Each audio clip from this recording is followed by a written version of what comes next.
money reasons, but so yes, first of all, very. You got it? Oh, if you like the message, get the CD. And this is actually a newer piece. I might forget a line or two. So it doesn't even have a name yet. So there it is. It was loud. The loudest one I heard in a while. Usually you could tell a couple yards from a mile, but this one was loud. I can even hear the crowd.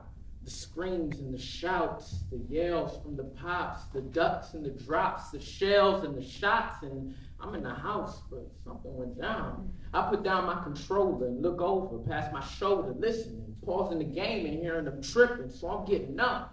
I want to go back to college, but summer's getting rough, and outside somebody got a better chance of getting cut up. You gotta be tough to put on an appearance. I open my blind and I'm staring at a crowd of people getting up. I turn on my light, the ceiling fan begins to spin. I'm wondering if I should involve myself in all this crazy stuff, but I want to know what's up, so I open the screen and summer sunlight hits me so mean the heat is mixed with the screams. There's blood on the creaks of the sidewalk sliding down like red water from human sprinklers. The grass in my lawn slowly drinks a curse.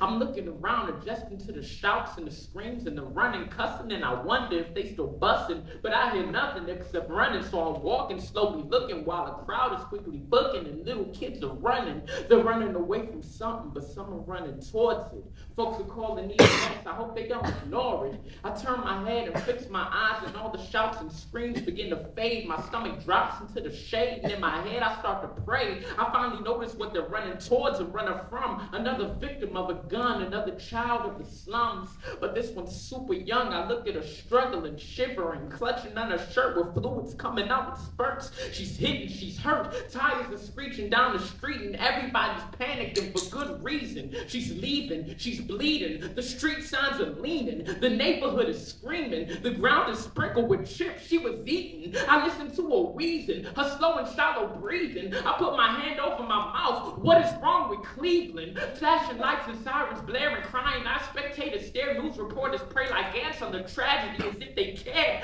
Violence and drugs and guns and hate and pain and chains and rain and death is all that remains. There's nothing left. We're so depressed. Everybody's down now and everybody's pissed. A lot of folks are breathing, but no one seems to live. A lot of folks had hurt. A lot of folks seen pain. A lot of folks seen death, but no one seems to change. A little girl was slain today. She starts the 7th grade today. A mother's feeling pain today. A family's in strain today. A flower by a light pole and a teddy bear in picture. And a bunch of flowers by a sign that says we're gonna miss her. But maybe while we miss her, maybe we could take steps to see that a bullet would never take more innocent breath. Maybe if our city has innocence left, we can find community and get our little kids back. Maybe we can relearn how to be black and be bold and find hope instead of being so sad and so cold. Maybe we can rebuild if we give it all we got, but everything we do only proves maybe not. Rest in peace to a Steve Cookie Thomas. True story.